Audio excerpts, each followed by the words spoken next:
It's all talk, no action with these politicians. What is on the ballot here is the character of this country. Welcome to WBT's Talktoberfest 2020. And here we go. A live pre-election virtual event presented by Woody's Auto Service, featuring WBT's Pat McCrory, Bill O'Reilly, Bo Thompson, Vince Coakley, Brett Winterble, Mark Garrison, Brett Jensen, and Joe Gillespie. Tonight's program will take you behind the curtain for insight and analysis you can't get anywhere but here. And it's all presented by Woody's Auto Service. Their family is serving yours since 1963. Now with 14 area locations to serve you. Thank you for joining us. Here's WBT's Bo Thompson.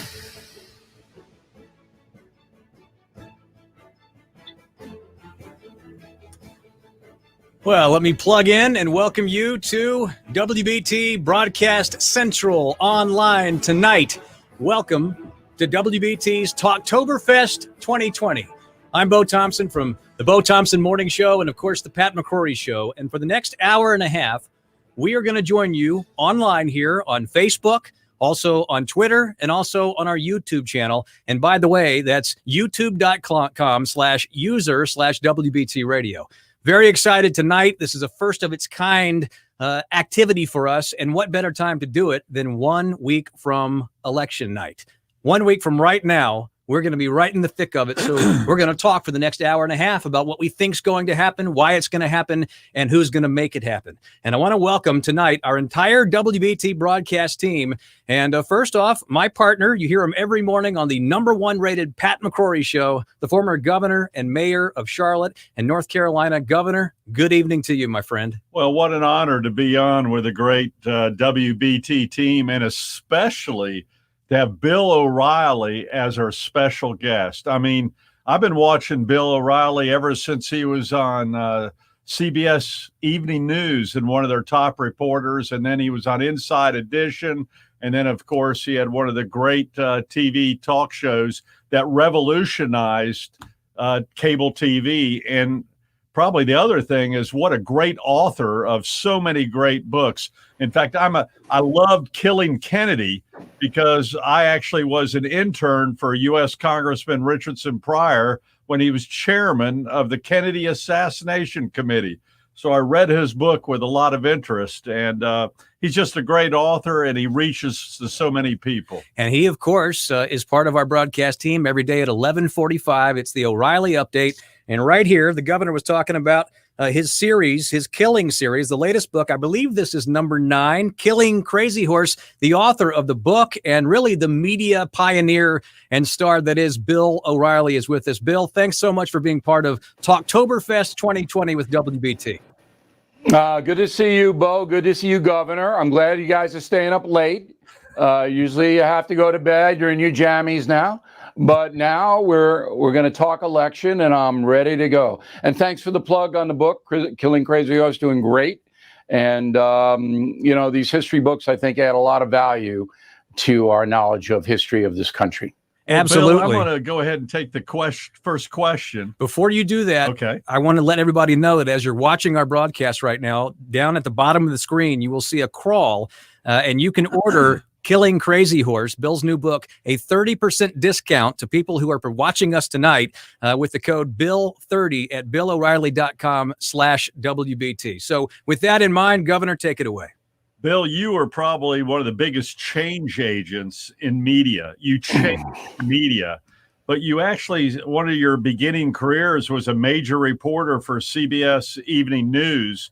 And I'm kind of curious. I read in the Wall Street Journal today 2 major articles about the bias of media, giving examples of softball interviews with Joe Biden versus Donald Trump. Was it that way when you were at CBS News? And if so, or if not, what is the change that has occurred in the media and why regarding media bias?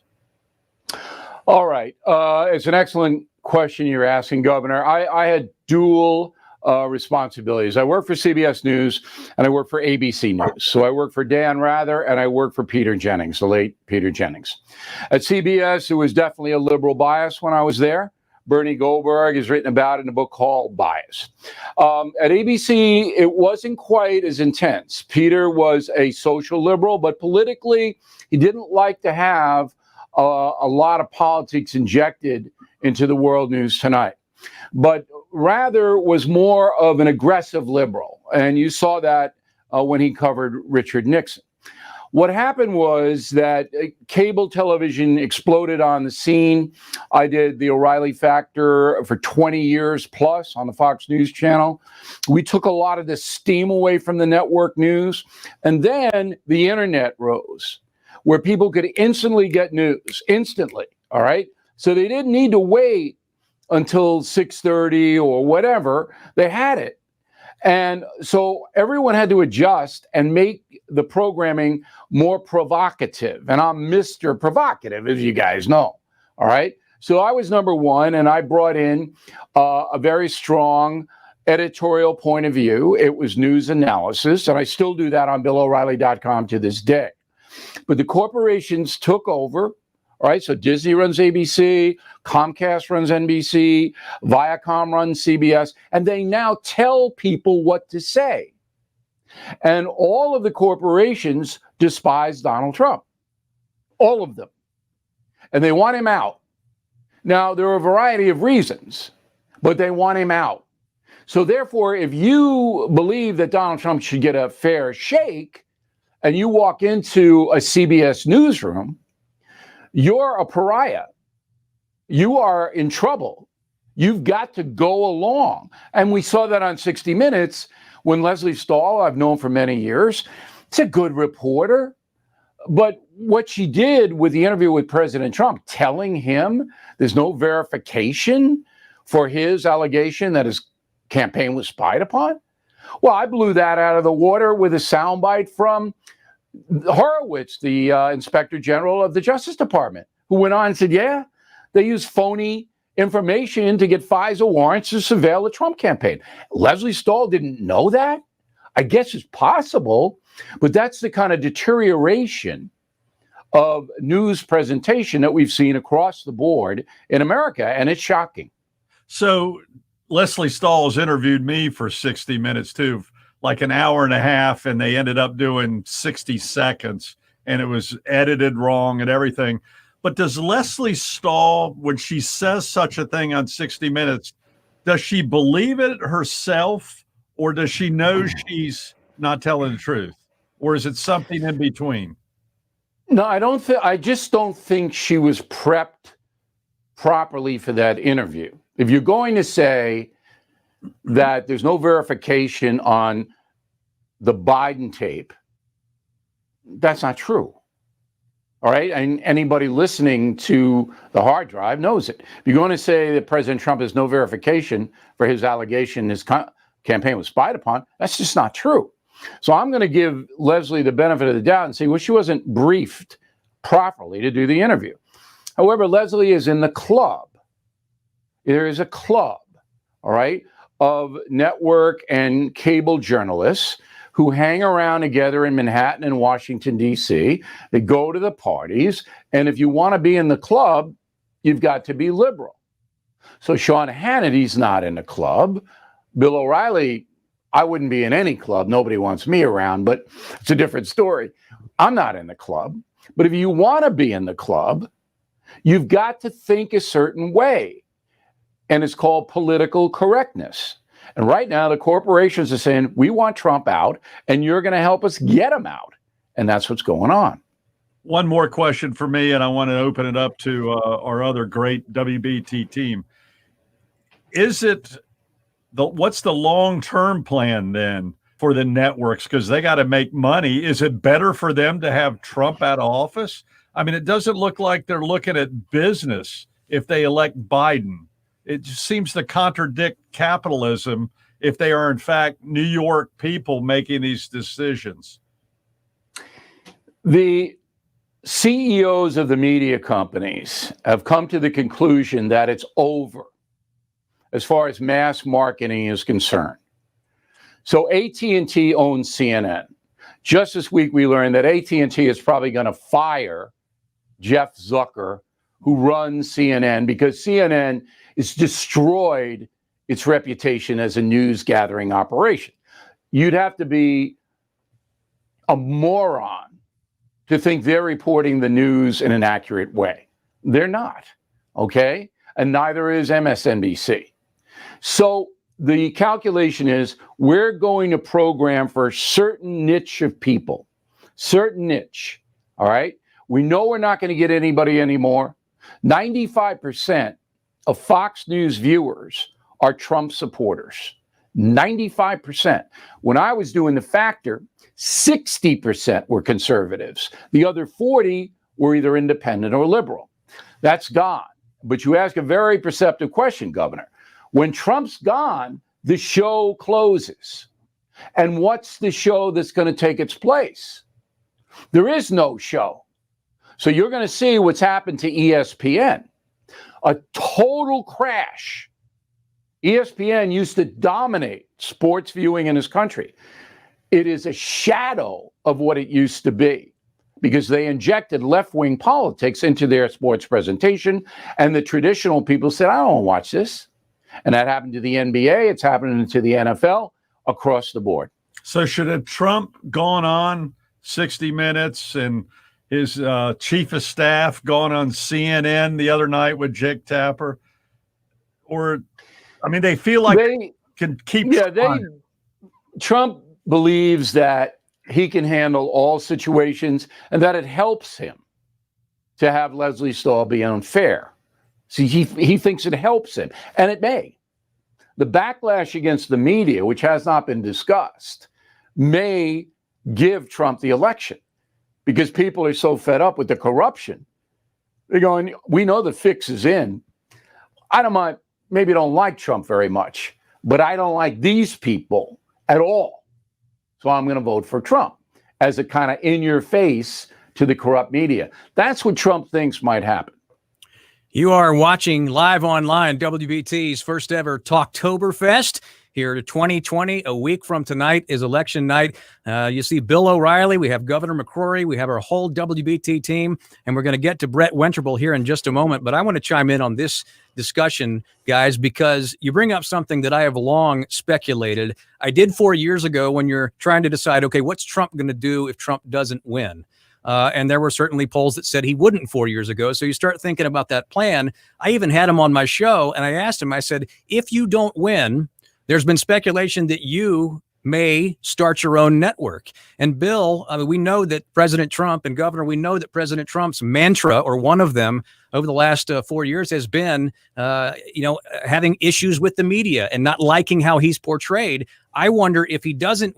I actually think it's going to happen either way. Either he doesn't win 1 week from tonight, or he does, and then 4 years from now, there will be a Trump network. Bill, you helped build Fox News Channel. What do you think of that notion? Well, he's not going to put his own money in it. I'll tell you that. But there are going to be boys that come out and they're going to say to him, we'll put up $500 million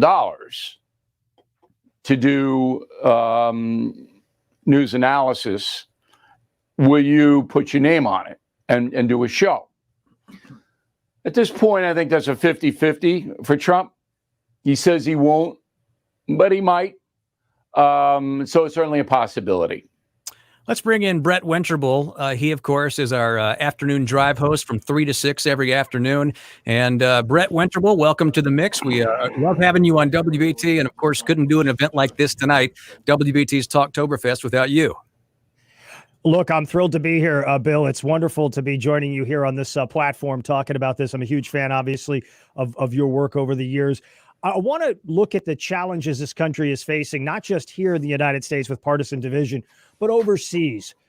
There was a time, you're well aware of this being in network news, that there was robust investment in foreign coverage, understanding what it is that's going on out there. The Obama administration was able to take advantage of these young 25 and 30-year-old White House correspondents and producers and dictate terms on the Iranian nuclear deal or what was going on with the Arab Spring. What about that? Is the core that is covering the White House too young and inexperienced? We think back to the days of you being there. We think back to the days of Sam Donaldson and folks like that who were grown-ups, who understood the issues. Dan Rather understood the way the world worked. Are you concerned that we just give short shrift to the threats that are out there around the world facing the country during this election and beyond? Well, the network news doesn't care about foreign reporting anymore, and that's gone. And again, it's because they can get the video in from the satellites and all of that. They don't need you standing in Greece telling people that the socialist government's ruined the economy. Number one, Americans don't care about that. And we could debate that all night long, but they don't. And number two, the networks know it's not a moneymaker, so they don't do it. As for the White House Correspondents' Corps, what you have there are hand-selected people who are going to report the way their corporate bosses tell them to report. So it would have been unheard of for Edward R. Murrow or Walter Cronkite or David Brinkley or even Rather and Donaldson, both of whom I know pretty well, Ted Koppel, would have been unheard of for a news executive, as they call them suits, to come down and say, this is what you're going to do today. Today, that's what they tell them. So Jim Acosta at CNN is told, here's what you're going to do. This is the line of questioning that we want so we can feed it into our primetime shows. So you accuse Trump of being derelict at COVID and you tell him, why isn't he wearing a mask? And these people go in. If they want to keep their job, they do it. So that's the big difference. There isn't independent thinking anymore. It's like an assembly line, and you're part of the assembly line. And this is, again, WBT's Talktoberfest. We're online. We're on WBT Radio at Facebook, also Twitter, and also on youtube.com/user/WBT Radio. Now, you see that familiar face of Bill O'Reilly. I want to remind you that I just knocked my headset off here. Sorry, guys. It's live. Almost said live radio, but it's live online Talktoberfest. Bill O'Reilly, Killing Crazy Horse. Bill, is this the 9th book in the series? Is that right? Yes, the 9th book. And the Killing series is the most successful nonfiction book series in history. 17 million of my books in print. And Crazy Horse is, over the first 9 weeks, about 350,000 copies sold. And if you go on Amazon and you look at the reviews from the folks, not the pinheads, from the regular people, 93% say the book is excellent. That really makes me feel good. Well, and you were on, I was talking to you on my show a few weeks ago, and I said, did you ever imagine that you'd end up writing 9 different books in this series? And I think the answer was a resounding no, but you're so happy that so much of the country and the world has embraced this series, and look what it's become. It's so important now because the far left is trying to tell us that we have a terrible country. I mean, did you hear Biden the other day saying that America has never fulfilled its promise? Did you hear that? Well, I wrote a column, What Biden Believes. It's on BillO'Reilly.com right now, basically calling Biden out and saying, we've never fulfilled our promise? Are you kidding me? That's absurd. We're not a perfect nation. We've made terrible mistakes in our history. Killing Crazy Horse chronicles some of them. But to say that America, which offers the most potential, the most opportunity to the most people in the world to pursue happiness, hasn't fulfilled its potential, its promise, that's a lie. That's not just somebody who's misguided. That's somebody who doesn't know what they're talking about.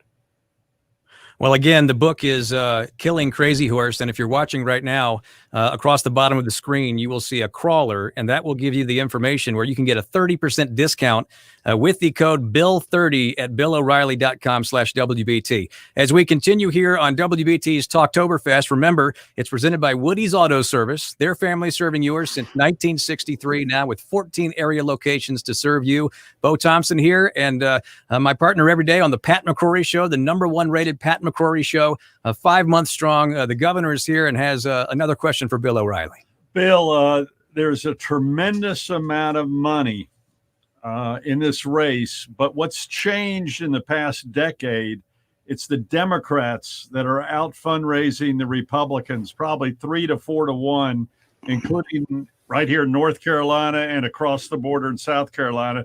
In fact, a Jamie Harrison running against Lindsey Graham. Jamie Harrison has raised $57 million in 3 months. This happened to me when I ran for my reelection for governor. We didn't know where the money was coming from. Do you have any I know where it's coming from. Tell me. Between George Soros and Michael Bloomberg, two guys, they have put more than $100 million into the Democratic races. Two guys. And then you add Steven Spielberg, Jeffrey Katzenberg, all the Hollywood moguls, all right, just writing check after check to the political action committees, which is unlimited funding. Give them as much as you want. And they direct the money to South Carolina or wherever else they want to direct it to. So you've got this killer elite, I call them, up here. And I don't know why they want to pay 70% of their money to the federal government, which is what Biden's going to have you do when you add in all the Social Security taxes that are going to go up, the income taxes that are going to go up. They'll try a wealth tax. It's unconstitutional, but they'll try it. So why do these guys want that? I don't know. It's against their own self-interest. I don't mind paying a fair amount of tax, but I don't want you taking my private property. And that's what Kamala Harris wants. She's right with Bernie Sanders on that. Go to O'Reilly's house, add it all up. We want 2-3% a year of a wealth tax every year. Hey, lady, I worked hard for this. I started with nothing. You don't have a right to my private property. This is what Trump is running against. You know, guys, in my 45 years, I've never told anybody who I'm going to vote for, ever. All right? I'm not a party guy. You know that. I'm a registered independent. I don't shill for anybody. But I tell my audience every day that Biden and Harris are dangerous. These are dangerous people. Biden, because he doesn't know what he's doing much of the time and won't stand up. And Harris is a hardcore leftist. Hardcore. So you asked yourself a question. Why are they doing it? Answer your Soros. Yeah, Soros wants a socialist country. That's why he's doing it. All right. Bloomberg hates Trump, with a passion that may be unrivaled. He despises Trump. All right. So that's the motivation for these two. But the Hollywood people, they do business in the left-wing precincts. They kind of out-left each other, and that's the club out there. I told you about the club with the journalists. Well, there's a movie club, and they're all in the same soup, all right? But look, if these two win, and North Carolina, if Trump does not win North Carolina, Biden's president, just so everybody knows. We agree. Okay? Mm-hmm. If they win, Biden and Harris, traditional America for 2 years, because after 2 years, I predict the nation's going to be so horrified by what they see that the Republicans will come back and take both houses. But 2 years of horror. We're going to disassemble almost every traditional tenet in this country, including the Supreme Court. This is coming. So even if you despise Trump like Michael Bloomberg does, you don't like anything he does. Do you want these people? Is that what you want? Really? Do you understand what they'll do to you? And don't buy this under 400,000 business. You think corporations are going to pay a higher tax rate and not pass it on to you? You're going to pay every way, every how when those people get power. Bill O'Reilly, we have about 5 more minutes with you, and I have one final question that I'm going to end with you in a few moments that I'm going to ask everybody tonight. But I want to get Brett Winterble in here. One more question before we end our time that Mr. O'Reilly has so graciously offered us tonight. Bill, we appreciate your time. A question for you regarding the violence in the streets of American cities. Obviously, it's a huge concern. There's an understanding that if Joe Biden and Kamala Harris get elected, well, that problem might just go away. To me, I feel like that's a foolish thing to fall for. Your thought and your perspective looking forward after this election, do you expect it to get worse and worse in the cities, regardless of the outcome of the election? In the Democratic convention, 4 nights, including a keynote by Biden, not one mention of riots in the streets, looting, any of that, not one mention. So you think these people are going to say enough? They're not. Philadelphia last night, guy with a knife coming at cops. Cops shoot him dead. 300 people instantly out in the street burning and injuring 36 police officers. Philadelphia. You think that's going to stop because Biden's sitting there in the White House? It's not. Okay? So it's the permissive. It's not really the looters' fault. They're poor. They have a right to loot. Slavery made them poor. The country is evil. So we're going to let those people vent and act out and do whatever they want to do because we're an evil country that really made them do it. That's the far left philosophy that Kamala Harris in particular, all right, relishes. Biden, again, not in that group, but not nearly strong enough to fend them off. Bill O'Reilly, and by the way, you can hear the Bill O'Reilly update every day, every weekday, that is, 11:45 until noon on WBT. And we're so happy to have Bill a part of our lineup here. And so I think the natural final question for Bill is, and everybody's going to get this in one form or another tonight, but we're doing this Talktoberfest on the final Tuesday, October night in 2020. And 1 week from tonight, obviously, we know what will be happening. Bill, very simply, what do you think is going to be happening 1 week from tonight? I won't know until next Monday. Trump is closing in states like Pennsylvania, Wisconsin, North Carolina, I believe will go to Trump. It's almost a must. But he's so unpredictable. And there are other things that may happen the next 4 days that I'd be irresponsible if I made a call. I will say that since the debate last week, Donald Trump has picked up momentum and that the corporate media knows it and is frightened by it. And you'll see them pick up the accusations against Trump. And one more thing. Can you guys send Woody up to Long Island? I got some car trouble up here and I need Woody. It's like a 12-hour drive, maybe from Charlotte. But hey, Woody, I need you to come on up here and take a look at my car. Come on now. And of course, he's speaking of Woody's Auto Service, who's making this event possible tonight, WBT's Talktoberfest. And by the way, Woody's Auto Service, their family serving your family since 1963, now with 14 area locations. Bill O'Reilly, it is an honor to have you part of this. It wouldn't be what it is without you. I know we've got to let you get on to the next thing, but thank you so much for being part of our lineup now every day with the O'Reilly Factor at 11:45, and also helping make this whole tonight, our WBT Talktoberfest 2020. Thanks, guys. We'll talk soon.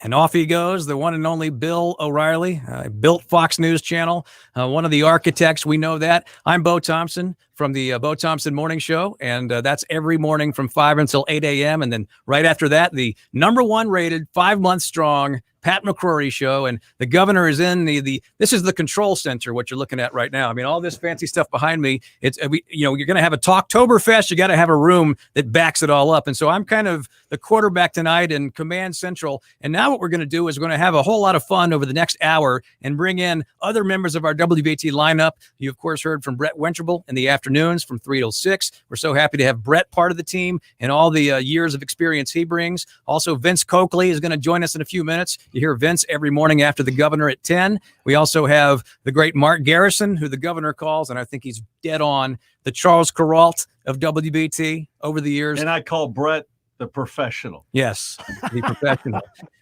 So we have Vince Coakley, we have Mark Garrison, Brett Jensen, Breaking Brett Jensen will join us from the WBT newsroom. We'll also have Joe Gillespie in the mix tonight. And so we're going to have a lot of fun here. But Governor, I'm going to segue to you for a moment, because I know that you have a series of questions you want to ask everybody or toss up to the room. And that's kind of how this is going to work for the next hour. I have a loose list of topics, but we want to make this lively and let it go where it goes. So I'll turn it over to you for the next topic. Well, I think one thing that I thought about today, and I was listening to Bill O'Reilly hedge who's going to win. And by him waiting till Monday sends me a strong signal that this is going to be a very close election. And Brett, you and I and Matt and others were talking about it beforehand. And I'm not a big predictor, but I do know this in political history, including my own political history. And that is change agents who go against the status quo, the bureaucracy, the machines tend to have a shorter shelf life, especially in politics. Mm-hmm. I know I was a change agent in the state of North Carolina. I stepped on the toes of Republicans and Democrats, and my shelf life was 4 years as governor. And I think this is the greatest challenge for Donald Trump. He has stepped on the toes of course, the typical Democrats, but now we see the established Republican machine, primarily from the Bush administration, seriously having a voice in this race and going against an unorthodox change agent. What do you think about that, Brett? And we'll get the others' feedback. I think it's a great take, Governor. The idea that you have a change agent that continues to take on the establishment, even establishment members who may have theoretically been aligned politically, ideologically, right? Conservative Supreme Court justices cutting taxes, pro-business, pro-growth. But the real challenge, I think, that exists in this is whether or not the American people want to ditch the change agent for the person they changed from. And looking back through history, the people who have run time and time again and come up short, in a modern era with a personality as big as President Trump has, do you go back to Joe Biden, who gave you 8 years of anemic growth? Granted, we were coming out of the Great Recession. And as much as people may not like President Trump, the people who resist that change, I hate to be cynical, but it's got to be good for business. We see how much money is being spent in this election by candidates up and down the ticket to try to thwart Trump. He's good for business on both sides of the ledger, I feel. Yeah, but as a change agent, he is the personality of that change. No one else in his administration has he handed it off to, including Mike Pence, who is head of the COVID task force. He kind of took it away from Mike. So everything that has happened, good, the bad, the ugly, is on Donald Trump's shoulder, which Ronald Reagan did not do. Donald Reagan would at times deflect. Reagan was a change agent, but he deflected certain things. Colonel North and other people got the deflection, and he let it happen. So I see this in corporate America. I see this in media. In fact, Bill O'Reilly with media. And also I see this in politics. We are very happy to have all of you online with us tonight. If you're watching on WBT Radio's Twitter page, if you're at our Facebook page, WBT Radio, or on our YouTube channel, youtube.com/user/WBT Radio. Now, if you're already there, then you know that, but you can tell your friends. You can text them right now. Tell them to join us. We're here till 8:30 tonight. And one of the things I wanted to do tonight, guys, is make sure that we talk about the biggest story heading into this final week, and then, of course, culminating 1 week from tonight, that doesn't involve Trump and Biden. And maybe that's impossible because everything, all roads finally lead to Trump and Biden. But I want to bring in Vince Coakley. Can we do that? I want to bring in Vince Coakley, who, of course, hosts the Vince Coakley radio program, 10 a.m. until 11:45 each day. And there's Vince. Glad to have you part of the mix, my friend. And, of course, Vince, you're also heard in South Carolina. And I thought this would be an appropriate time to ask and change the subject for a moment to this very, very hotly contested Lindsey Graham-Jamie Harrison race, where you have a candidate who is not the incumbent, not the established candidate, who has spent $86 million, or should I say raised $86 million, and has spent most of that. So Vince, you speak to both North and South Carolina every day. First of all, welcome. And second of all, what's your take on that particular race? Because it's a big one, arguably the biggest one in the nation that's outside of the presidency. Yeah, it certainly is a big race. And I think one of the things that we're seeing here is the influence of, nationalizing a race. That's really what this has come down to. I think there are particular groups that have made a decision. This is going to be ground zero for one of the prize seats that they hope they can take out. The big game is taking back the Senate. They would love to be able to take back the Senate. Chuck Schumer and company, they're salivating at the thought. So they see in Lindsey Graham, in one sense, they see a weak candidate, a weakened candidate. We can put it that way. This guy has a target on his back, especially with the recent process of the Supreme Court nomination. Now all of that's over with. And just some facts I'm going to put out there. They're just kind of startling to consider. By the way, I'm going to give you some background on this, because I've been watching all the money that's been flowing into South Carolina for this particular race. And I have some stunning figures here. Now, I reached out to Lindsey Graham because I thought he would want the opportunity to be able to address people. And it's kind of funny, because if you saw Lindsey Graham doing interviews these past few weeks, very often he would tell people to go to his website and contribute money. He's getting killed in fundraising. He's basically begging every time he had a television interview. And you'll understand why when I give you some of these figures. Record-setting $58 million. Now, I know there's new figures, but this is what was sent to me last week. Now, the background on this is I reached out to the campaign. I said, I want to give Lindsey Graham an opportunity to come on the broadcast.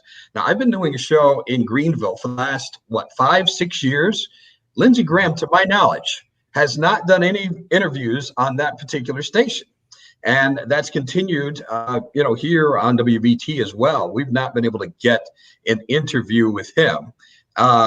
There's frankly a lot of animus among a lot of conservatives toward Lindsey Graham, because there's a sense that this guy's really not been the most faithful of professing conservatives. But right now, with the state pretty high, the Republicans trying to hold on to the Senate, I would think, hey, here's an incentive. Here's an opportunity for you to get some airtime. So far, Lindsey Graham has not made an appearance. But here is what they sent me, a list of facts of what's going on. 56 million of a record-setting 58 million, or 94% of the money Jamie Harrison raised in the third quarter, July 1st to September 30th, came from donors outside of South Carolina. Wow. That is pretty extraordinary. This really tells you how this is a seat that's targeted. This is a national target. September alone, the percentage of out-of-state money given online, 97%. And this is really curious. 25% of all of Harrison's third quarter money came from California. California. I mean, think about this. This is a Senate seat in South Carolina. And if you put New York, California, and the DC area together, 46% of the money that's come in. So this really, again, gives you a sense of how important a race this is for the Democrat Party. They have targeted this. They hope they can pick off a seat here, and that will put them over the top to be able to take over the Senate. Well, and look at the history potentially that could happen here, Vince. We were talking about Lindsey Graham. Lindsey Graham has not been a frequent guest on WBT in all the years that I've been here. I can tell you who is a frequent guest, though, on many of our programs, and that is his junior senator, his colleague there, Tim Scott. And right. If Jamie Harrison were to win this race, and it's very possible he could, you would have not one, but two African-American U.S. Right. senators, the first of any state ever to have that happen. So there's some history that could be made on many levels here. Yeah, you're absolutely right about that. And you really have to wonder, and part of the strategy here with Jamie Harrison, you have to wonder whether part of the strategy with the controversy over George Floyd and the connected issues associated with that, whether that could be part of what is helping to advance his campaign in South Carolina. Just people are excited about the idea of making history. goes back to the Barack Obama campaign of 2008. So there's a sense here of just of making history, also of just trying to pick off a seat, a person who at least you perceived could be weakened and ultimately taken out. So it remains to be seen whether this is going to be successful. Either way, that's a whole lot of money that's being spent for this race. Vince, two things I've seen in South Carolina that one is not being mentioned both in South Carolina and North Carolina, where I think some of the money's coming from, and that is union money. I think the unions want to make both North Carolina and South Carolina to get rid of the right to work. I think that's a major money influence. The second thing, I'd like your opinion on the commercials sponsored by Jamie Harrison's campaign, which are rather deceptive. Yes. Trying to get Republican conservatives to vote for the third party candidate by saying that Lindsey Graham is, was it too liberal? Yes. Or the other guy is too conservative. That's what it is. So it's very deceitful. And if they could just take 1%. This is what happens when you have all this disposable cash. Yes. Campaign. And this is part of what's going on here. They're really battling on two fronts here. First off, you want to advance your candidate. You want Jamie Harrison to get as many votes as possible. But at the same time, you can try to appeal to conservatives and say, look at this guy, Lindsey Graham. He's not exactly been very faithful to conservative principles. So then you get people who might be leery of Lindsey Graham giving him another 6 years. Well, let's vote for the third party candidate. So you peel away votes away from Lindsey Graham, and all of a sudden you've got that margin that's even closer. So, you got to give them credit for being clever. Whether this is successful or not remains to be seen. So let's real quickly go around the room. Governor, what's your gut on this South Carolina race right now? I still predict Lindsey Graham will win it. In fact, I heard Cunningham interviewed yesterday where he even talked about maybe being defeated. And I thought that was a telltale sign of him thinking, I'm 1 or 2 points away. Brett Winterbull, how do you see this South Carolina race with Graham and Harrison? I think with the closing of the deal with Amy Coney Barrett, I think coming on the heels of Kavanaugh, he's been a solid ally of the president. Anybody who's going to go pull the lever for the president in South Carolina, I think would probably pull it for Lindsey Graham. And, I oftentimes hear you, Governor, talking about the fact that you have these purity tests or these situations where you must be 100% perfect. What about just having an ally that's going to be your ally there? We know that Harrison will never be an ally to President Trump if he gets reelected. But I will say this. If he gets any of those votes to the third party candidate who's withdrawn from the race, it can make a difference. By the way, that made a difference in my governor's race. The Libertarian candidate got over 150,000 votes out of 4.6 million. I lost by 10,000 votes. And we noticed at the end of the campaign, there were all of a sudden signs for the conservative governor candidate, which we're seeing. I saw on the coast recently in the Cooper Forest campaign, there were voters for the third party candidate. You take 1% away. Mm-hmm. It's a very smart move by the Democrats. I'm disappointed in North Carolina, by the way. There could have been a Green Party candidate on the ballot, and for whatever reason, the Republicans didn't get one. That was a major mistake. Vince, you're the guy on in both North and South Carolina every day. Where do you see this race ending up? Well, I tend to lean toward perspective that Brett's offered, and in this respect, that whatever difficulties voters have had with Lindsey Graham over the years, because there's been a lot of tension there between conservative voters in South Carolina. When it comes right down to it, the performance of the last 3 weeks, and this is one of the things that I think really helps Lindsey Graham, is he's fresh off of his committee assignment, chairing the Judiciary Committee, advancing the nomination of Amy Coney Barrett, and ultimately goes on to the Senate, for full confirmation. That's the last major thing they see before going out to vote. So that has to be helpful for, at least on the Republican side, for the turnout, for this fresh thing in their minds. Hey, he came through when we really needed him. And is this going to be especially important, as we know, because there could be not just one, we could have multiple cases that come before the Supreme Court based on the election itself. So I think those are going to be factors that are going to be very helpful. And probably, I sense, unless this is a horrible night altogether, I have a sense that this is going to be positive for Lindsey Graham.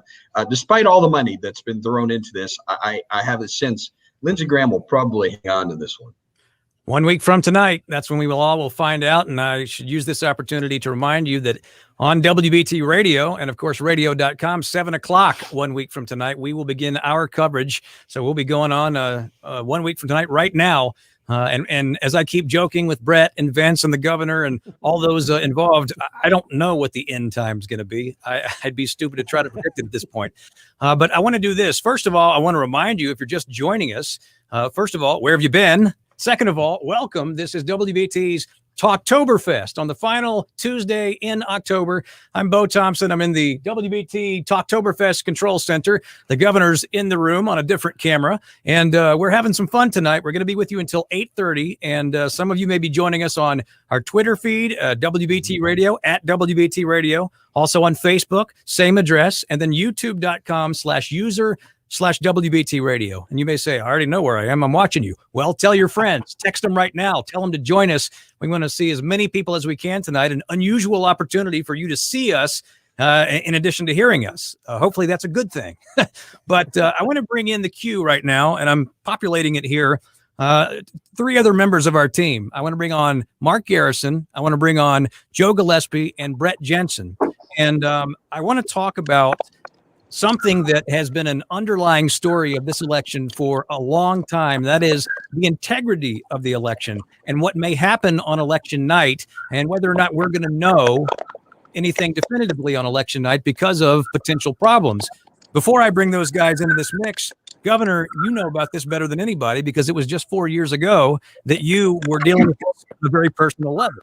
In fact, if it had gone a different way, you wouldn't be sitting across from me right now. But I'm glad that you are. Well, this is a very nervous time for candidates because basically everything that's been done that will have an impact. You either have made good campaign choices up to now or you haven't. The mistakes you made most likely were made 2, 3, 4 months ago on messaging, on how you conveyed that message, and how you spent money and in what way you spent that money. So the decisions have been made. All the advertisements been bought. Any last minute ad, the newspaper, whether you're running for county commission or president of the United States, really will not make much difference. The only thing that might make a difference between now and Tuesday is a foreign policy issue, a health issue. But other than that, I don't know anything else. So candidates are basically going, I've done all I can. Now they're going to shake every hand they can, but frankly, you're wasting your time. Well, you see 3 people above me on the screen right now, and it represents our incredible WBT News team. So much experience rolled into these 3 blocks.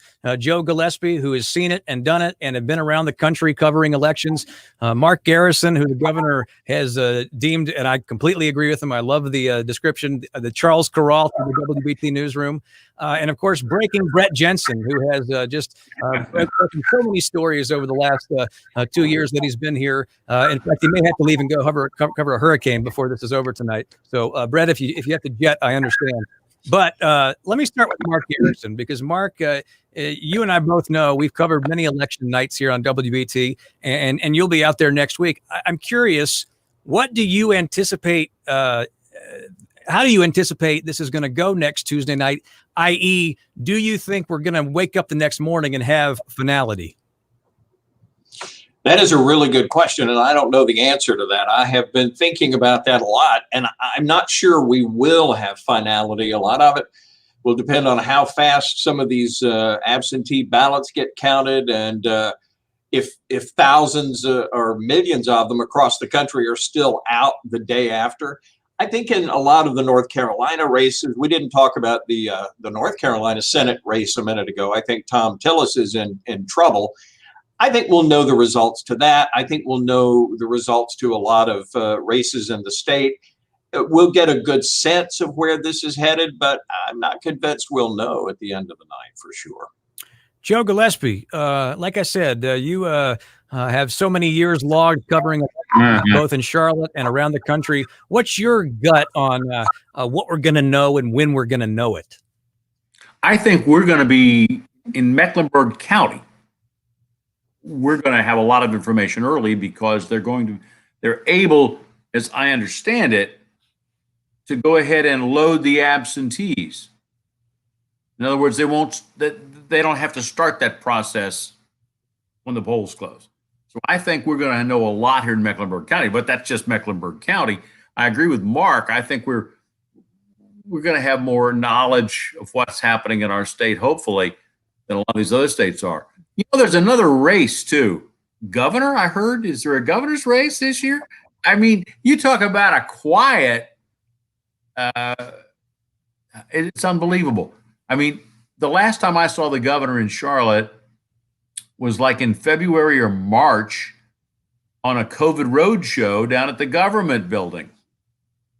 And I've never seen his challenger. I'm not trying to digress, but it's kind of a different crazy thing here. But Well, that's Roy Martello, Cooper. when we will know anything. That's been his political strategy all his life. He was attorney general for 16 years, stayed in hiding. And as governor, he has mainly stayed in hiding. So that type of strategy has been extremely successful, especially with very little media pushback in either one of those jobs. So it's kind of interesting. In Cal Cunningham, Joe Biden, and Roy Cooper are staying out of the spotlight as much as possible. And we'll see if the Four Corners works. Well, one of the recipients of the Four Corners is sitting with us right now. In fact, he's right below Mark Garrison. And Roy Cooper has been very, very successful at evading Brett Jensen. And so it gives me an opportunity to bring Brett into this mix. And Brett, you know, you all mentioned a couple of races that I think we really ought to spend some time with right now. And we'll start with this governor's race since I mentioned you've tried to ask questions of Roy Cooper, and the governor's been talking on his show about how little we've seen of Roy Cooper outside of the COVID press conference. But Brett, COVID, you've been on that story probably more than any other story this year. And we talk about candidates and we talk about races. Well, COVID is the big thing that is also standing in the room that is going to have an effect on so many of these races, including the governor's.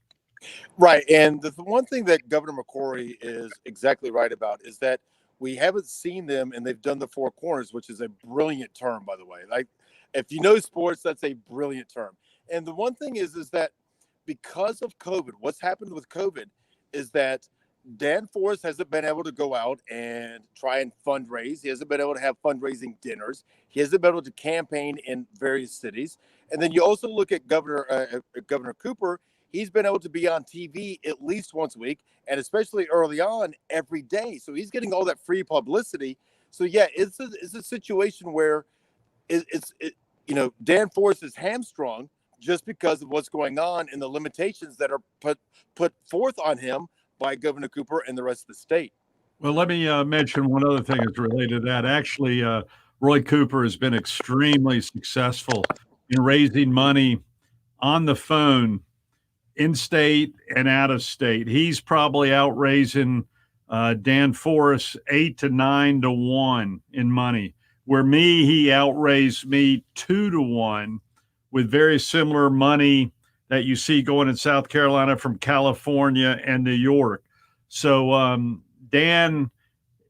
dilemma Dan has right now, and I helped him with a fundraiser just 3 nights ago, but it's too late. It's too late for new money to come in right now. You're just paying the bills from something in the past. But the dilemma is Dan did not get the name ID during the past 8 years as a lieutenant governor, as of course Governor Cooper has got, because some of the things you mentioned, Dan. So you're plus saying millions upon millions of dollars of ads on radio, TV, mailings, internet for Roy Cooper. So he's never been a grassroots politician. I never saw him in a parade, shaking hands. Even in the riots or in Raleigh during the protest, he walked out 20 feet and went back in. That's a lot for him. But if you have that much money and you can rely on a concise, general, generic message, he's going to be tough to beat. So I hate to see it.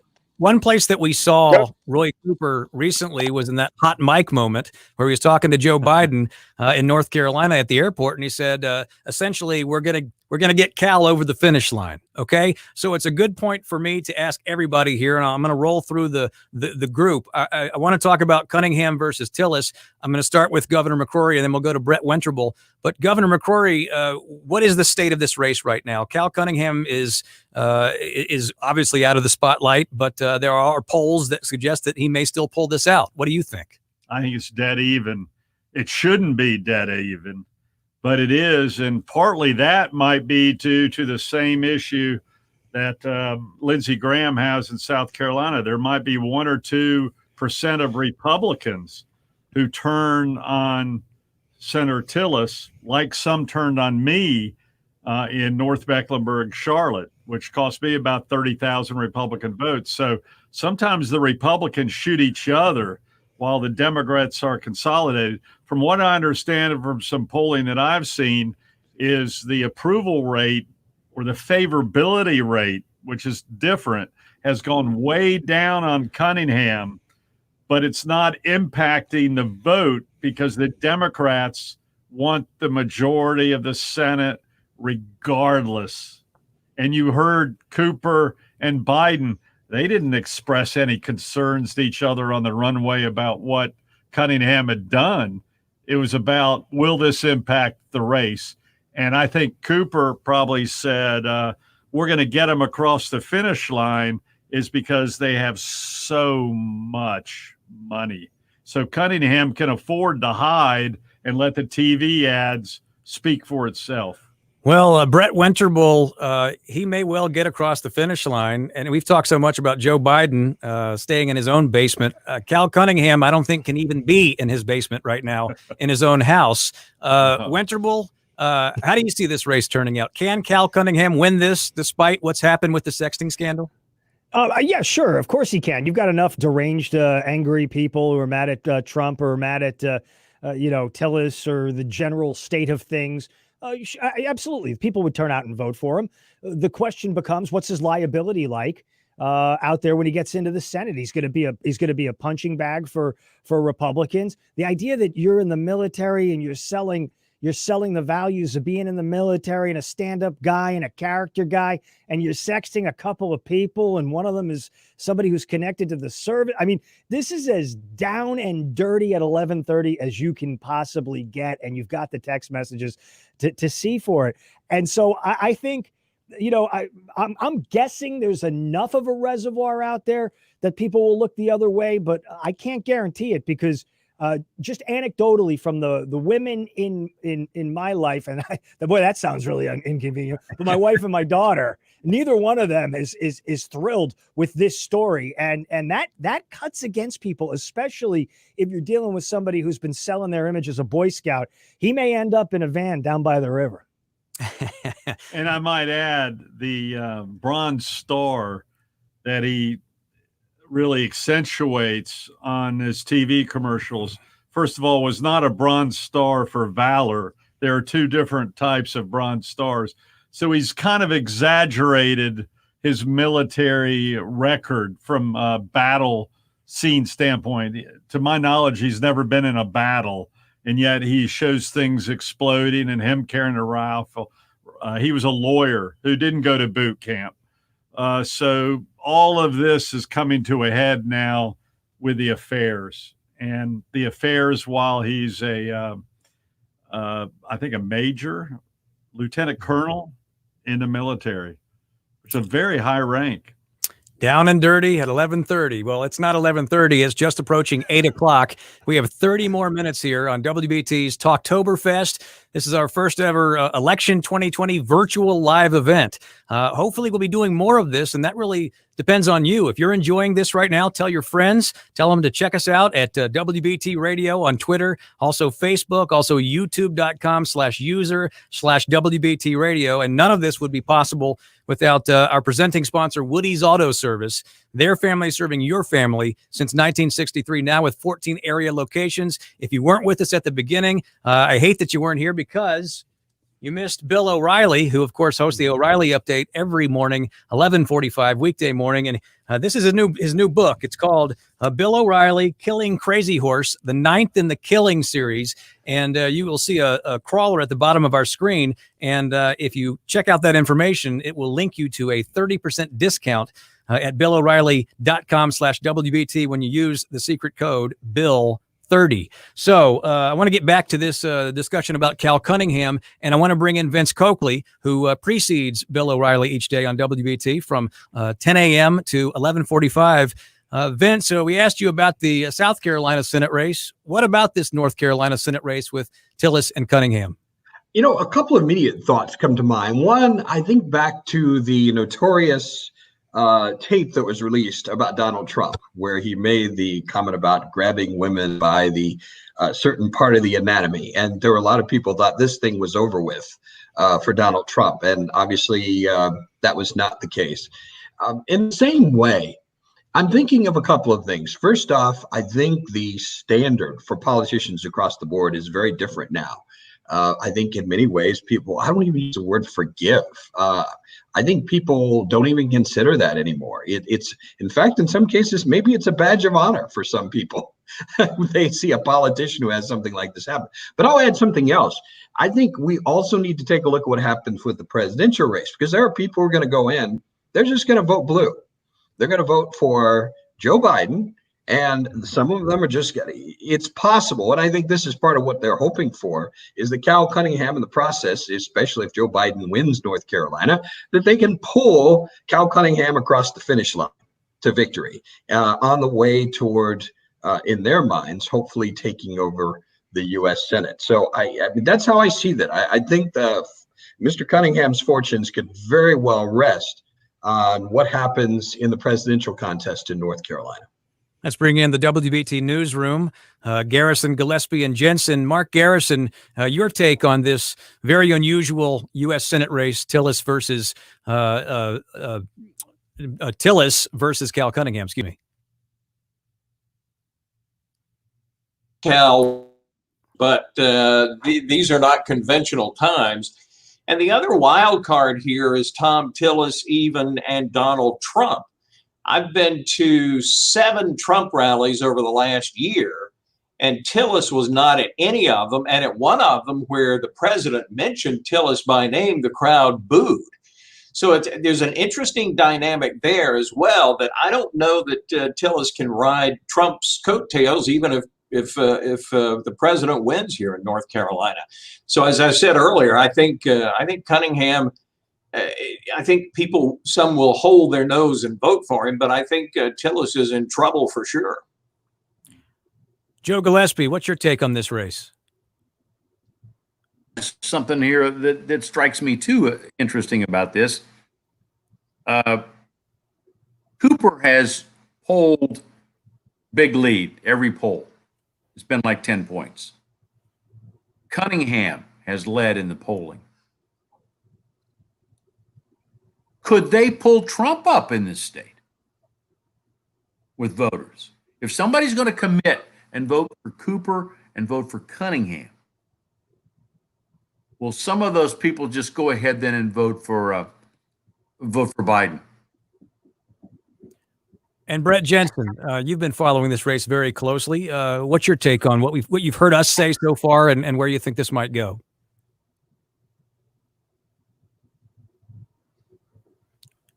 I think he's muted, guys, back in the control room. Okay, we're having. All right, so basically, I'm going to give you some breaking news here. That would be on brand. that I've spoken to a lot of Republican political operatives up in the Raleigh area, and they are very concerned, and they truly feel that Cunningham is probably going to win this race. Like, they really think this, and this is Republican operatives. But I'm also going to give you more breaking news. The people that the billboard and I-77 that said, hey, look, if you know anyone that's had an affair with Cal Cunningham, the one that's on the I-77 here in Charlotte, that was put forth by a female Democrat. A female Democrat actually paid for that billboard to be put on I-77 because they're very unhappy, not that he had an affair, but that he had an affair within his own household and within his bed. So that is a big deal for women, and apparently women that are in the suburbs. And the one thing that I do want to ask Governor McCrory, though, because I found this very curious, what I've noticed. Dan Forest, governor, he put a lot of TV ads out early in late August, early September, but we haven't seen much. Is it better to do it early with the TV ads, because we know we didn't have a lot of money? Is it better to do it early, or is it better to do it late towards the actual election date? Well, with the amount of money he's raised versus the amount of money that Roy Cooper has raised, I don't know if it makes much difference. Because I think where Dan's biggest challenge was as lieutenant governor during the 8 years was getting his name ID up. And in fact, Cooper did not have real high name ID. And that's where, as Brett, you have said, COVID has helped him tremendously. Plus, he was able to control the press conferences with media cooperation. And for example, the media that did not include WBT reporters would never ask him, tell us the science and data between not opening bars, but opening breweries. Show us that data. And he got none of that challenge during this whole process. And plus, he's become very powerful by taking power through the virus by the public school system, which, by the way, he's left alone the universities and he's left alone the private schools, which he could have done the exact same thing. So there were politics involved there because of the teachers' unions. So he used his perceived power, which the media has not challenged him on, with regard to ordering the public schools to either open or not reopening.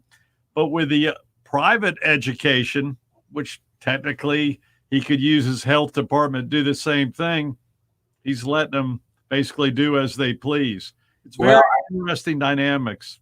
I think you have to say, and I've talked to Republican leaders around the state and conservatives who support him, that Dan Forest has run a terrible campaign.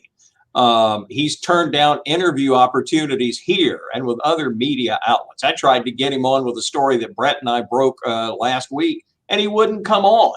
When you don't have any money, you take interview requests. And at the Trump rally last week, I was talking to a pretty high up Republican here in Mecklenburg County who was just lamenting what a crummy campaign he's run. He's had suspect advisors giving him bad advice. So money aside, he just hasn't done a very good job running, Governor. That's why I said, Mark, the free media while holding an office.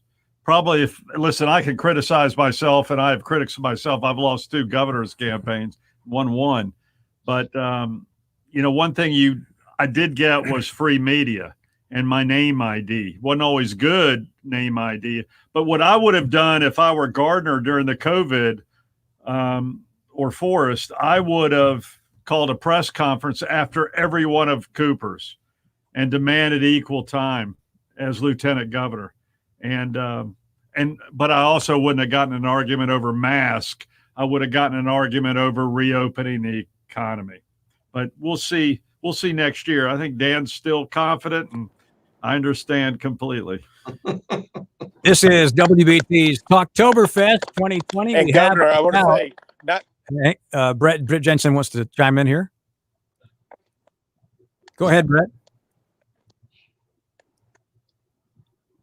Sorry, Governor, I was going to ask you, and not only have the press conference immediately after, but also have the press conferences in person, like a lot of the Senate, the head of the Senate GOP, the head of the legislature GOP have been having. They've been having those press conferences in person, and so have those in person. While Governor Cooper has been also at the same point cherry picking who gets to ask questions, and I think that's a brilliant idea. What you just said.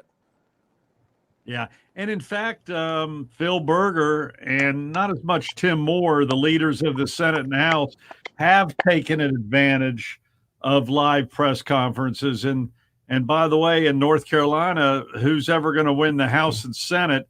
I'm hearing from my insiders that the House will definitely keep, but the Senate's in play. And if that happens in North Carolina, that can have some ramifications long term, and maybe even in the presidential election if things go to the state legislature.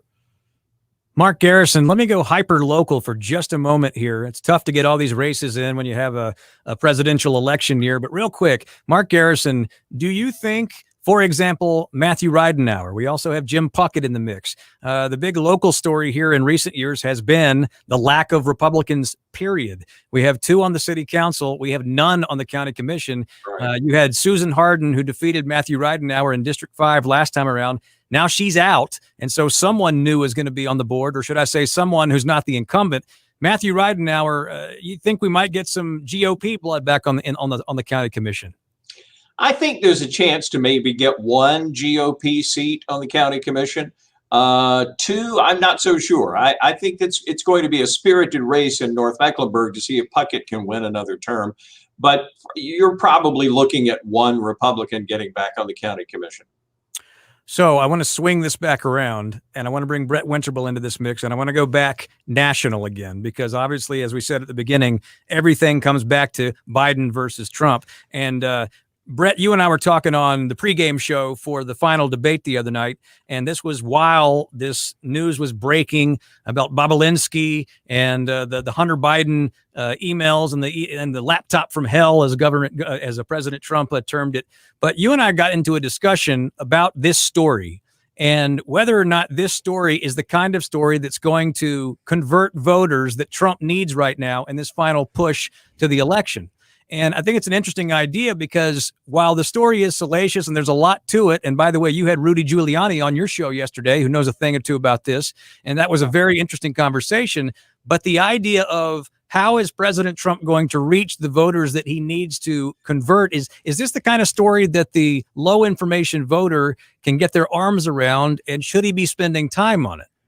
Well, I think the 2 stories that people can get their arms around pretty easily are certainly a sex scandal and a money scandal, right? I think a money scandal, if you're going into office as Joe Biden did 47 years ago, and then you come out and you're fabulously wealthy, and now there are rumors that your son was maybe selling influence or access or that sort of stuff, that's a pretty easy buy-in. It's not that complicated. It's just I'm trading on my name for money.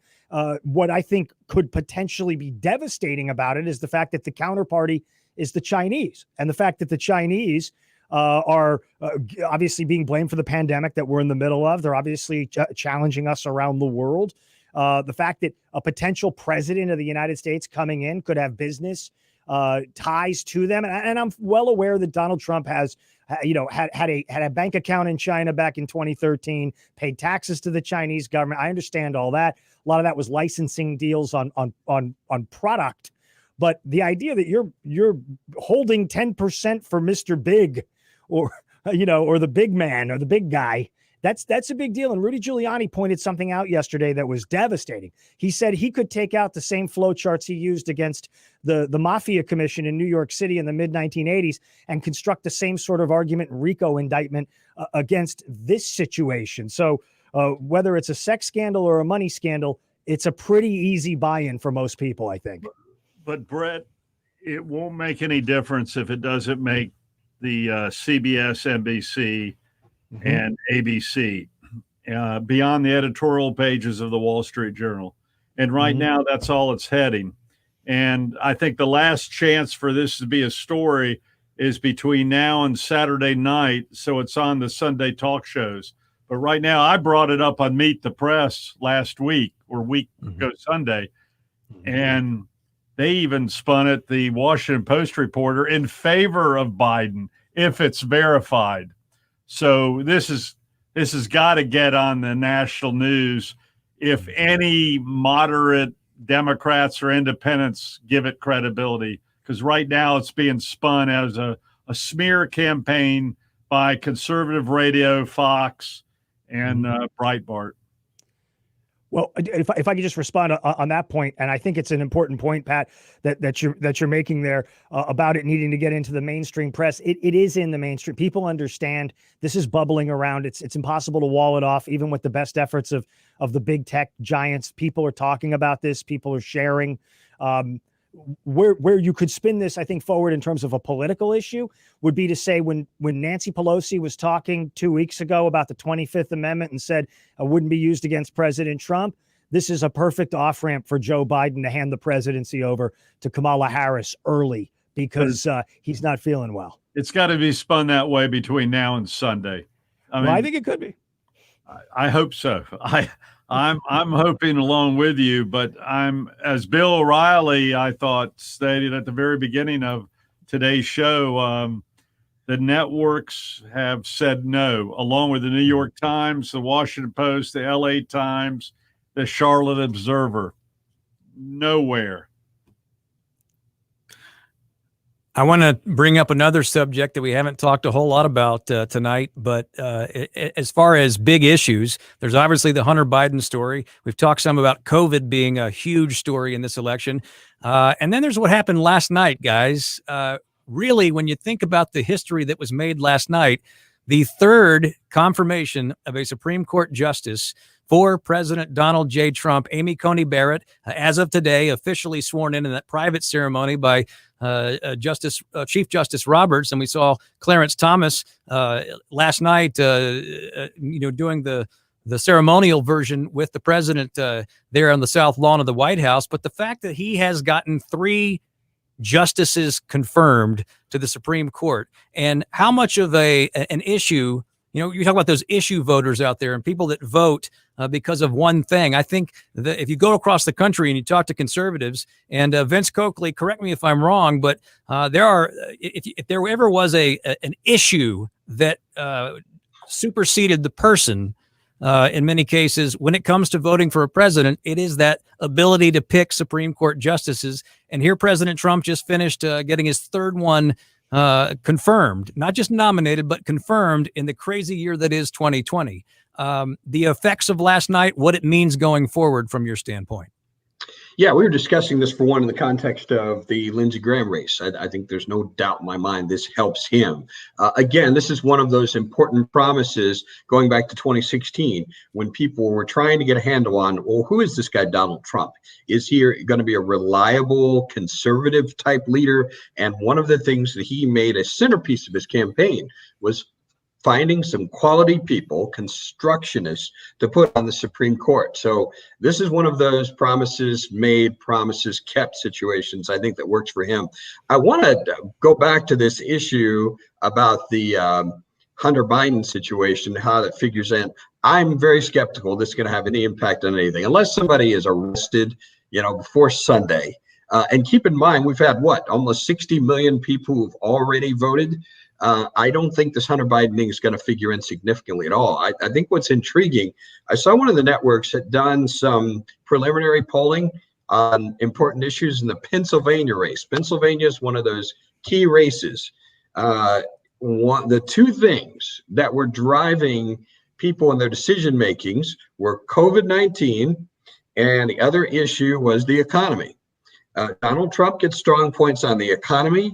Biden, and this is what I'm just supposing here, people are wanting to try something new to see what what Joe Biden can do on the issue of COVID-19. So I really think those are going to be the central issues. I think COVID-19 is going to have a much bigger impact than any of these other issues.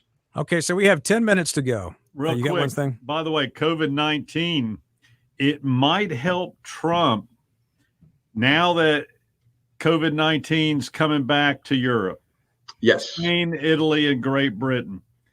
And because all the focus has been, this is Trump's fault, Hunter Biden. This is Trump's fault. And now that it's exploding again, just this week, could give Trump an out. And he needs it. And he doesn't deserve a lot of the criticism that he's getting, while the governors are getting a free pass. If I can just chime in quickly on that, I think this also goes back to the discussion earlier in the broadcast tonight about media coverage. Because if people are not hearing about the fact that COVID is coming back in Europe, they're not going to know, because the propaganda out there is America's experiencing the worst of this. And it's because of all of this terrible leadership from Donald Trump. And so they don't have any context to understand, well, guess what? There's another wave coming back in all of these European countries where they had lockdowns, where they have done things that Joe Biden is now advocating. Guess what? They didn't work. So, that's my concern, is the media is not going to tell people in detail what's happening in these other countries. And so they're not going to have a context of understanding that the United States is not alone. The United States is not the worst. So you're watching WBT's Talktoberfest. This is our first ever virtual live event, and I think we've all had a great time here tonight, and I hope this is the beginning of a great tradition. And so many of you who are watching tonight, it's been great to be able to show you what we look like in addition to what we sound like. You know what people like, Vince used to be a TV anchor. The governor was the governor. Brett had his own TV show. So you know what most of us look like, but never have we done it in a setting like this before. So I think this is the beginning of a beautiful friendship, as they say. But here's what I want to do. We've all been watching debates in this election season. We know how they've gone. We know about rules. We know about mute buttons. And the only mute button I have is the one that turns my microphone off and on, so I can control me, but nobody else. So everybody's going to have to play by the rules here. But we have about exactly 8 minutes. And I want each of you to think, because you're going to have about a minute to give your final thoughts. And for those who I haven't asked this question, I just want to know, 1 week from tonight, we'll be on the air on WAT in the midst of election coverage. All of us will be contributing to that in some way. And so when I come to you, I want to know, what's going to be the story? What do you think is going to happen 1 week from tonight? And while you're thinking about that for a moment, because I don't want to put people on the spot, I want to remind you that Talktoberfest has been presented by Woody's Auto Service. Their family serving yours since 1963 with 14 area locations to serve you. We could not have done this tonight without Woody's Auto Service, and we so appreciate their sponsorship. And, of course, Bill O'Reilly, who joined us off the top of the show, the legend that he is, the member of the team now, 11:45 every day, the O'Reilly Update, and his new book, the 9th in the series, Killing Crazy Horse. If you'd like to get a copy with a 30% discount, check out the crawler at the bottom of the screen. It'll tell you how to get a nice discount by entering a code at BillO'Reilly.com/WBT. Okay, so I'm gonna go back to our WBT news team. I want to bring Joe Gillespie back up here. And Joe, I'm going to give you the floor for about 45 seconds or so. 1 week from tonight, what are we talking about? How do you think this thing's going to end?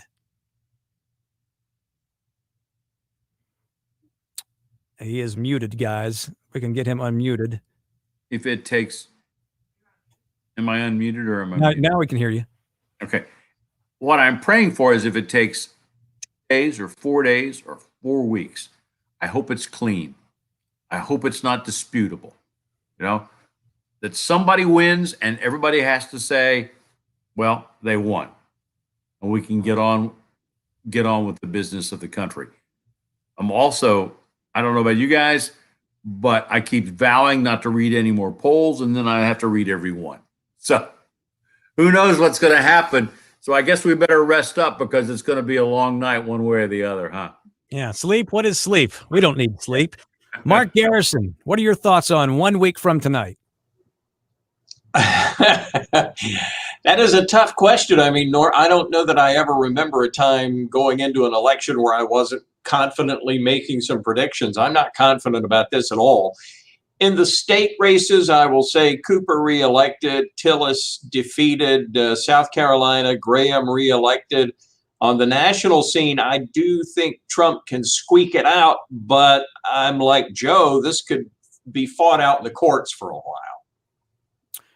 Brett Jensen, and I encourage you to follow Brett on Twitter, Brett_Jensen. Breaking news all the time. Also, Mark is too. They both teamed up on a story late last week that is getting attention from some pretty high places. Brett Jensen, your thoughts on 1 week from tonight? Well, I agree with Mark Garrison on a lot of things. I think that Governor Cooper wins, and honestly, I think that Cunningham might actually win this. I know it's going to shock a lot of people. That's going to surprise a lot of people. But so many people voted early, and so many people don't care just because the fact that they are so anti-Trump. But I will say this. Brett Winterbull and I have had a lot of talks about this. I truly think it might be a blue wave that they control the Senate, the presidency, and the Congress. Vince Coakley, who you hear every weekday following the Pat McCrory Show. Vince is a longtime presence in this market, both on radio and television, and you can hear his show both in North Carolina on WBT and in South Carolina on WORD, and of course, worldwide at radio.com. Vince, 7 days from right this moment, we're going to be in the thick of it. What do you expect to be talking about? I have a feeling. Let me start here. I do think we're going to have some issues in certain parts of the country with some of these deadlines. I mean, think of Pennsylvania, for instance, and the fact that, well, if you don't get those ballots in by election day, it's okay if they're in by Friday. Here's my hope. Let me tell you what my hopes are on election night. I hope that what we see on election night is overwhelming to the point where mail-in ballots are not going to matter. That's what I hope will happen. And that would be, at least bringing about the scenario for a peaceful transition. My concern is this is going to be close, that this is going to be such a close margin and could be affected by some of these mail-in ballots. And I'm concerned about the possibility of some turmoil next week. That's what I'm concerned about, turmoil. 10 a.m. to 11:45 every day on WBT, the Vince Coakley Show.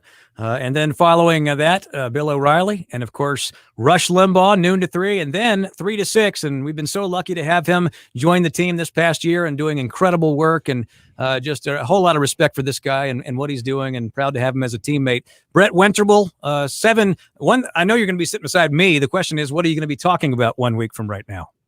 So I'm going to go in opposition to Brett Jensen, who I like because he spells his name with 2 T's. It's this. I believe the most 2020 outcome is going to be we end up where we are. Trump gets reelected. The Senate holds Republican. Nancy Pelosi keeps the House. I think Lindsey Graham gets elected.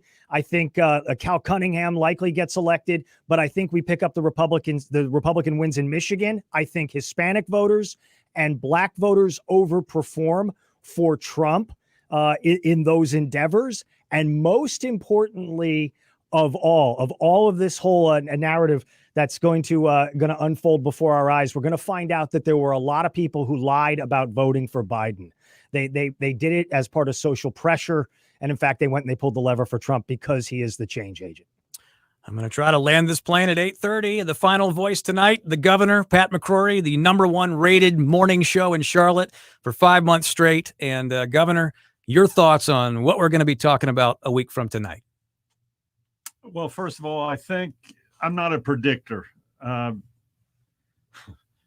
had some very close elections and some landslides in my political history, and come election night, I never felt good about any of them. So, because it's out of your control. But I will say this: if Trump loses either Florida or North Carolina, which I think we'll know by 10 o'clock, it's a landslide for Biden, and the Democrats take the Senate. Because I think the trends then would stay similar in the Midwestern states and maybe even in Iowa, New Mexico, Arizona later on when we go out west. That's if Trump loses either Florida or North Carolina. I think it's over. I think he's going to win both. Therefore, it's going to go down to the wire. The downside for a Trump supporter like myself and a Republican who wants Tom Tillis and Lindsey Graham is that if it's a recount or we're depending upon provisional ballots and it's all within 1%, the Democrats will win on the recounts because provisional ballots favor Democrats. And I've seen this firsthand, and that's what the stats show. I think during my recount of provisional ballots, it started as a 5,000 vote lead out of 4.6 million and went up to a 9,000 point lead. By that time, I was out of money paying for lawyers and had to concede, still not knowing what happened in Durham. But if it's a real close election, we cannot depend. Trump has got to win Wisconsin, Michigan, Ohio on election night and have a lead before any additional ballots are counted. And there you have it. Really want to appreciate all of you tuning in tonight and joining us online, whether it's been Facebook, whether it's been YouTube, whether it's been Twitter. This has been a lot of fun. I can tell you right now that it won't be the last one that we do. A lot of people I want to thank. First of all, I want to thank Uncle Mattie's Pizza, who fed all of us tonight. All of us, as you've seen on your screen, we had to be fed so we can perform at top notch. And so thank you to Uncle Mattie's Pizza tonight. Behind the scenes, I want to thank our promotions director, Anthony Testa, our program director, Mike Schaefer, and our market manager, Matt Hanlon, for getting this studio ready and getting us all ready to talk for an hour and a half. And this has been fun. I want to thank, of course, Joe Gillespie, Mark Garrison, and Brett Jensen from our WBT News team. I want to thank Vince Coakley. I want to thank Brett Wentrable, and, of course, the governor, Pat McCrory. And remember this, if you remember and nothing David else. from Asheville. David from Asheville is always hovering. He's here. He's in spirit. Even though you can't see him right now, it's best that you just imagine, or maybe it's not. 1 week from tonight, 7 o'clock, it begins our WBT Election Night in America coverage for a 9th consecutive year. I'll be honored to sit in the Ty Boyd studio, and alongside me will be Brett Wentrable, and of course, in studio, Kenny Smith and Tricia Cotham. We'll have analysis from Governor McCrory and Vince Coakley and Pete Callender and everybody that you've come to associate with WBT. We'll have the newsmakers, we'll have the speeches, we'll have everything. And of course, our reporters out in the field, Joe Gillespie, Mark Garrison, and Brett Jensen, the three best reporters that I know. And nobody does it like the WBT newsroom, which is right next to this studio right now. And especially thank you to Woody's Auto Service, who make this first event that we've done tonight possible. Their family serving your family since 1963 with 14 area locations to serve you. And Bill O'Reilly, who kicked it off tonight, his new book, you can still get a 30% discount. You see that on the screen. It's called Killing Crazy Horse. For all of us at WBT and Intercom Charlotte, I'll see you tomorrow morning starting at 5 a.m. on the Bo Thompson Morning Show. And then, of course, with the governor at 8 a.m. till 10 on the #1 rated morning show in the Charlotte area. Thank you for being with us on our first ever WBT Talktoberfest. Have a great evening, everybody.